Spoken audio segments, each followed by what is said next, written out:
What's up, guys? So welcome back to another episode on Proven Power Cycles. For those of you who don't know me, I'm Eric. We got Daryl over here working on the LSR bike, and we got Lewis working on the 05 Turbo Gixxer 1000 behind me as well. Today we have a 2022 BMW S1000rr.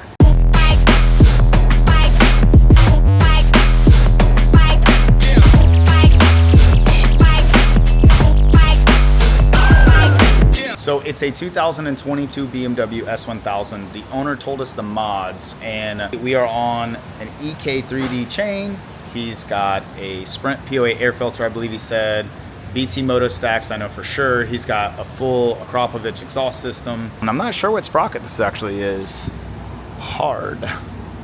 Made in Italy. Sitta. Yeah, I have honestly never seen that sprocket before. That's pretty cool. That's pretty dope. It looks like an aluminum. I'm not sure though, it could be a steel, but it looks pretty light. Usually these are aluminum, just anodized the nuts. He deleted the flapper in the front, and the last thing he wants is a full custom ECU flash and dyno tune. So that's what we're gonna provide today. We're getting ready to baseline the bike now, and we'll take it from there.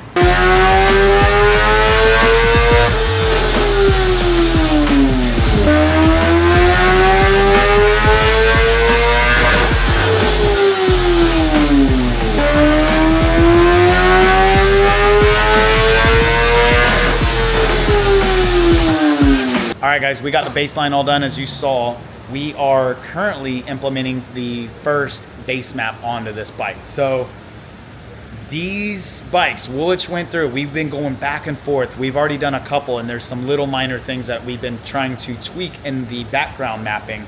So I've been going back and forth with Woolwich Racing over in the UK, and we've been kind of brainstorming and whatnot. I mean, and I'll give most of the credit to them, honestly, because they're doing all the engineering. I'm just kind of telling them what's going on. And they're taking bikes over there in Europe, and they're kind of tweaking them and doing, kind of mimicking what I'm doing, so that we can make sure that we can optimize everything for you guys and get you guys the most power out of these bikes. We are constantly tweaking and criticizing the things that need to get kind of upgraded and whatnot. So anyway, hopefully we're gonna do some testing with this bike as well with some of that mapping. I've already kind of seen it. They definitely updated some of the mapping in here, and it's a lot. There's a lot of parameters to go through. There's a lot of safety features on these BMWs. These are not simple bikes to flash. So they are tricky, they are in depth. It's BMW, what do you expect? You know, it's a European bike. They make a lot of power, they're fast bikes. They got a lot of features, things like that. So, but anyway, we're getting ready to flash it. Let's see what it does with this first map. Kind of curious to see what it does. Stay with us, let's see.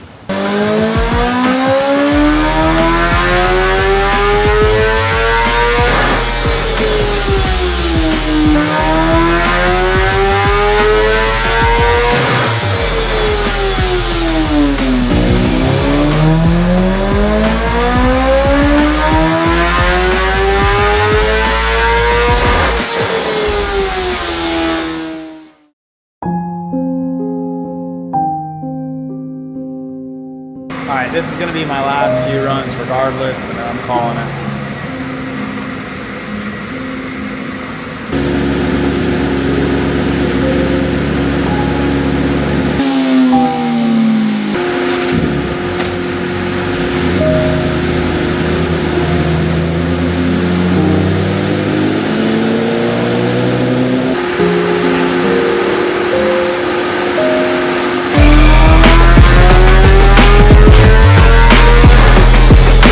So we got that BMW all wrapped up. The owner took it, he is gone now.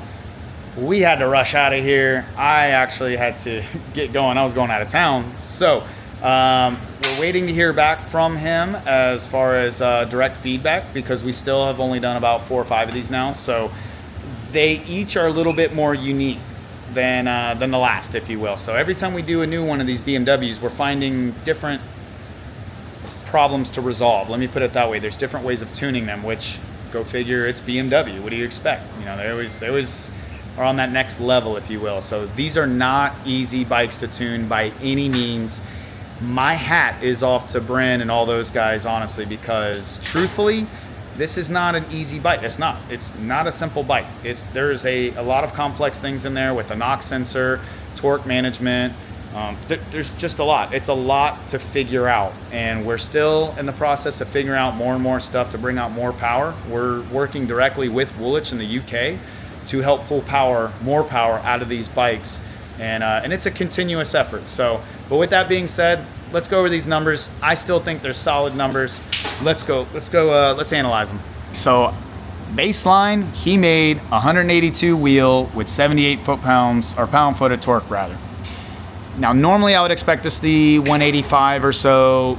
Typically, I see about 185 for the baseline for the 22s or so. I normally see about 185. So even if we gave it that little extra bump up, that 3 wheel, I'm just stating, normally I see about 185 on that baseline.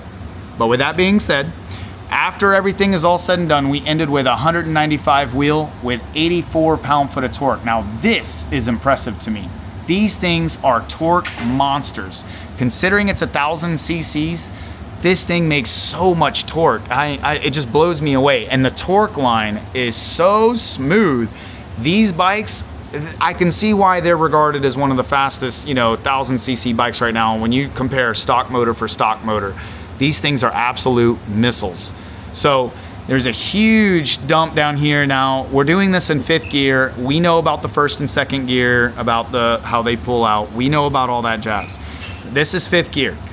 You can see clearly there's still a little bit of loss of power, and you can see it here in the torque curve. See right here on the torque how the actual torque curve drops off right around this 6,600 mark or so. See where the torque kind of falls off, and then it comes and then it pulls back up and then it falls off again here. Those are clear indications that we're having power loss somewhere, somehow.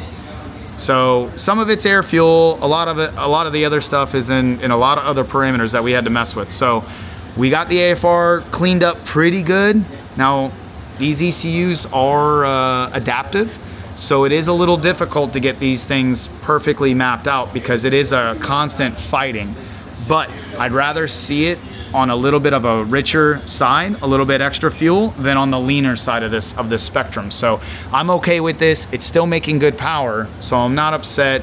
Even though we were trying to get this thing to flatten out more, it is what it is, but I'm just glad that, again, it was on the richer side. So with that being said, let's still look at these gains. So at 7,000 RPM, we picked up about 8 wheel horsepower, about 8 wheel horsepower, 8 pound-foot of torque, I'm sorry.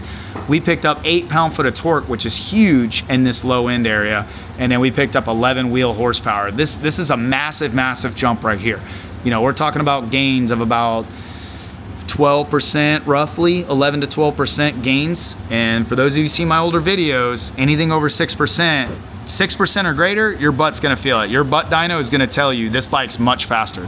So he's definitely north of that 6%. He's about double that. So this bike is gonna feel like a little missile ship, a little missile through here, going up to the higher RPM. So here, 9,000 RPM, we picked up another 11 wheel horsepower and 6 pound-foot of torque or so. So still substantial gains. And notice now on the tune, again, we have a really nice flat torque curve. We don't have a lot of torque loss like we did before the tune. So this power band should feel very smooth and very consistent, almost like a 1-to-1 ratio all the way to redline pretty much, or at least until about 13.7 or so, till about 13.7. So regardless though, this bike here, we'll do the top end real quick for you guys. So at top end, we still picked up a good 13 wheel horsepower and a good 5 pound-foot of torque or so. I don't want to give it a full 6 because we're basically at 71 here. So we'll say 5 pound-foot of torque and, again, 13 wheel horsepower gains. Substantial, very, very, very good gains. Very happy with these results. Even though we still fought some gremlins, I'm still very happy, all in all, with the way the bike's performing. We really appreciate you viewing this video. If you have some feedback, please leave it down below. We love hearing the feedback, good, bad, or indifferent. We still like hearing it, so please drop your feedback. if you could, please, please, please. We put a lot of effort into making these videos. Me, Seth, the boys, you know, we all are working hard to make these videos for you guys. Please hit that subscribe button, leave a comment, leave a like. If you could, we would really appreciate it. That little support goes a long way for small businesses like us. So we really appreciate you guys. Thank you again. We'll see you on another episode.